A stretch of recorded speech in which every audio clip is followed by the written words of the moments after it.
and welcome to Lake, a show highlighting the city of Bellevue. I'm your host, Robin Steele. On this special episode of Lake, I'm coming to you from my home, and we're sharing important information to help you stay healthy during the impacts of COVID-19. Today, Bellevue Mayor Lynne Robinson provides some information about what the city is doing to help individuals and businesses survive and recover from the COVID-19 pandemic. A clinical psychologist shares some tips to help us deal with these stressful times. And a Bellevue fire prevention officer shows some supplies we should all have on hand at home to help keep us healthy. Thanks to city leadership, Bellevue has found new ways to continue to provide vital services during these challenging times. We start today with a special message from Bellevue Mayor Lynne Robinson to explain some of the many things the city is doing to help individuals and businesses survive and recover from the COVID-19 pandemic. Hello, I'm Bellevue Mayor Lynne Robinson. As I shelter in place in my home, I want to talk to you today about how the city is working to support our businesses and nonprofit organizations during the COVID-19 outbreak.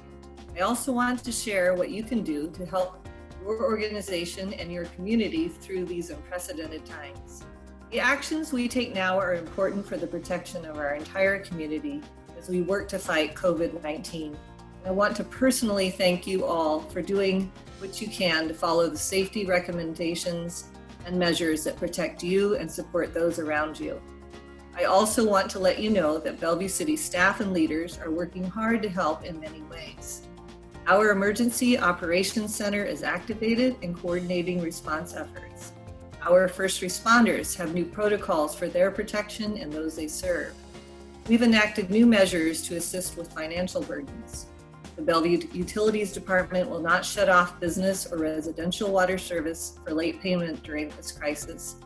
And the City of Bellevue is also helping small businesses by allowing them to defer local business tax payments until October. And we are offering business advisory services to navigate current challenges. We're assisting in getting the word out about federal and potential state assistance programs such as the U.S. Small Business Administration low-interest economic injury disaster loans to businesses that have suffered substantial economic impact as a result of COVID-19. The city's Human Services Department and community partners are providing rental assistance, emergency food, and child care options at local schools. And all city services are flexing to meet the needs of the community. So we've also made operational changes to move as many services possible online. We must all work together to lessen the impacts of this virus to our community. Please visit the city website, bellevuewa.gov, for details on everything I just mentioned. This site will be updated daily with information that includes the latest COVID-19 health recommendations, city actions and assistance programs, a list of important business resources and actions being taken to help the economy, and a collection of community resources, including a place to share your stories. It is important we work together so that we can retain the community character that makes our city a wonderful place to live, work, and play for everyone. I believe in Bellevue, and I know brighter days are coming. Be well, and thank you for helping our community weather this challenge together. Next, licensed clinical psychologist Beth Murphy shares some tips to help us deal with the stress many of us are experiencing during these unprecedented times. This outbreak with COVID-19 it's a stressor, and so I help people when they're trying to manage stress.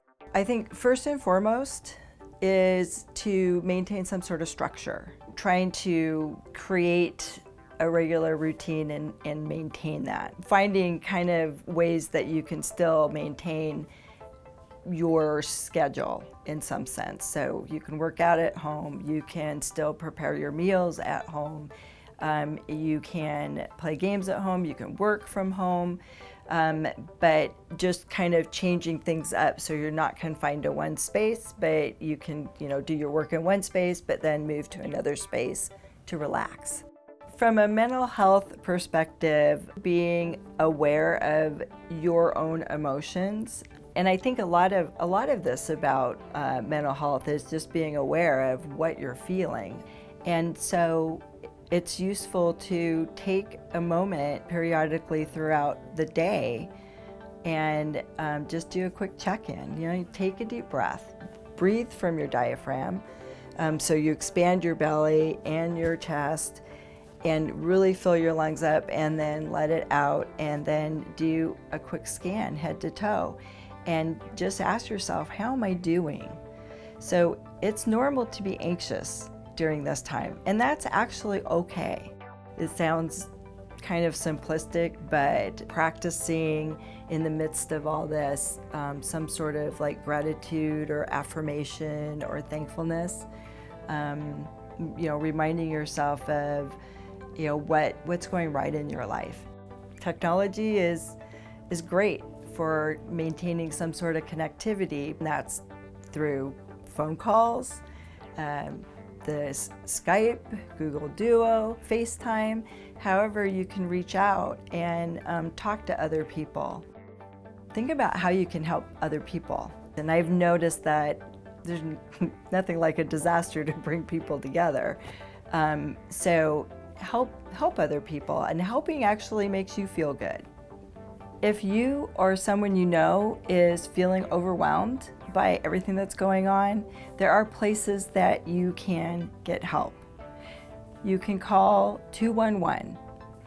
That's going to connect you with some community resources, answer questions, and referrals. The other one is the suicide hotline, and that number is 800-273-8255. They're there to help you.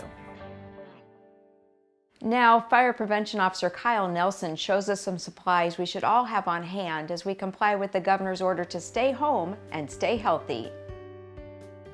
Hi, I am City of Bellevue Fire Prevention Officer Kyle Nelson. Here in the Pacific Northwest, many of us are used to having preparedness kits for emergencies like earthquakes. Today, I want to show you how a COVID-19 kit for your house might look a little different from our normal preparedness kits. The purpose of a COVID-19 kit is to allow residents to shelter at home while we still have internet, in-home water, a working food supply chain, and clear roads. This kit will help to ensure that you can stay at home when you are sick, but not sick enough to warrant a visit to the hospital. For your kit, here are some items you should have. Laundry detergent, hand soap, body soap, and dish soap.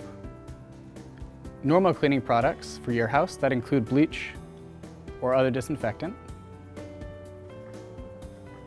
Paper products, such as paper towels, feminine hygiene products, and reusable rags. Over-the-counter medicine that you would normally take when you have the cold or flu, as well as any prescription medicine. Make sure you also have a thermometer on hand to take your temperature. Make sure you have food that you like to eat in your kit when you are normally homesick. Please don't stockpile food, as our region's supply chain is working well. Here's some additional tips. Limit the number of trips and people who go out of the house, and try to go on low traffic times while always maintaining 6 feet of social distancing. Everyone should wash their hands once they return home from a store or other heavily trafficked environment. For those with underlying health conditions or in high-risk populations, it would be wise to also wash your clothes and shower once you return home. It is important to remember that this is cold and flu season on top of COVID-19. Be prepared to take care of your health by keeping a clean house and going on walks in our beautiful outdoors, while maintaining social distancing all the while. During this time when social distancing is important to save lives, remember to look into using alternative tools for connecting with your coworkers and loved ones, like video chat and conference calls. You can help keep yourself and others safe by following those tips. Thank you for watching, and one final tip, you can stay informed by visiting the following websites.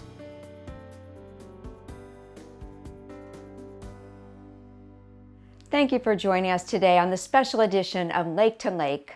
Since many of us are confined to home right now, we wanted to share some recent images of our beautiful city.